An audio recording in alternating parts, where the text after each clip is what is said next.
इन्हें बोलने में कंफ्यूजन हो रहा था। हम तो जी रहे हैं। मैं गंगूबाई, প্রেসিডেন্ট কামাঠিপুরা।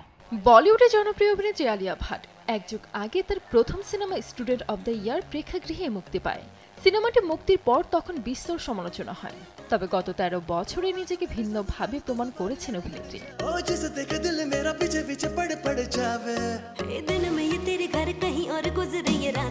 সম্প্রতি ৩১ বসন্ত পার করে ৩২ বছরে পা দিলেন আলিয়া। গত বৃহস্পতিবার ১৩ মার্চ মুম্বাইয়ে সাংবাদিকদের সঙ্গে আগাম জন্মদিন উদযাপন করেন অভিনেত্রী। এই সময় স্বামী রণবীর কাপুর ছিলেন তার সঙ্গে। এদিন আলিয়া জানান চলতি বছরটা তার জন্য অন্য রকম হতে যাচ্ছে, কারণ এবারই তিনি প্রথমবারের মতো মর্যাদাপূর্ণ কান চলচ্চিত্র উৎসবে অংশ নিতে যাচ্ছেন। এই খবর শুনে অবাক হয়েছেন অনেকে, কারণ একটাই, নন্দিত এই বলিউড অভিনেত্রী এখনো কান উৎসবে অংশ নেওয়া হয়নি, তা অনেকেরই অজানা। সুপারস্টারদের বাইরেও অনেক বলিউড অভিনয় শিল্পী ছুটে গেছেন কান সাগর পাড়ে। চলচ্চিত্র উৎসবকে কেন্দ্র করে নামি বেনামি তারকার দেখা মিলে সেখানে, অথচ আলিয়া সেখানে যাননি। বিস্ময় ভরা এই প্রশ্ন উঠে এসেছে নেটিজেনদের মুখে। তবে আলিয়া নিজেই যখন বিষয়টি খোলাসা করেছেন, তখন আর এ নিয়ে প্রশ্নের অবকাশ থাকে না।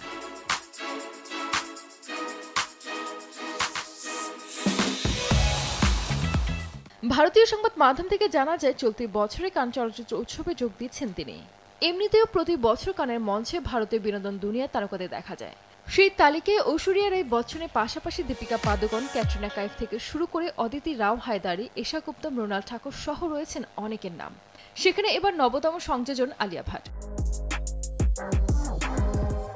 এই আন্তর্জাতিক চলচ্চিত্র উৎসবে যোগ দেওয়ার জন্য মুখিয়ে থাকেন তারকারা। সেই আমন্ত্রণ এবার আলিয়া ভাটের কাছে। এ নিয়ে আগেও গুঞ্জন শোনা গিয়েছিল, তবে বিষয়টি যে সত্যি সেটা নিশ্চিত করেছেন আলিয়া নিজেই।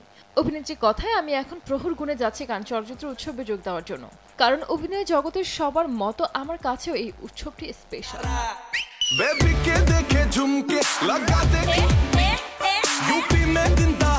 বর্তমানে অভিনয়ের পাশাপাশি প্রযোজনা নিয়েও ব্যস্ত আলিয়া ভাট।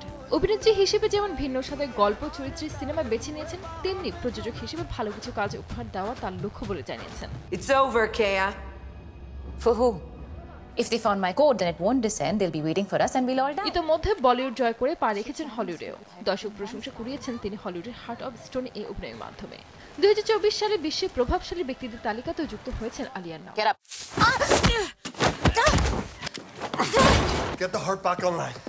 সানজিদ আক্তার, দেশ টিভি। Go on.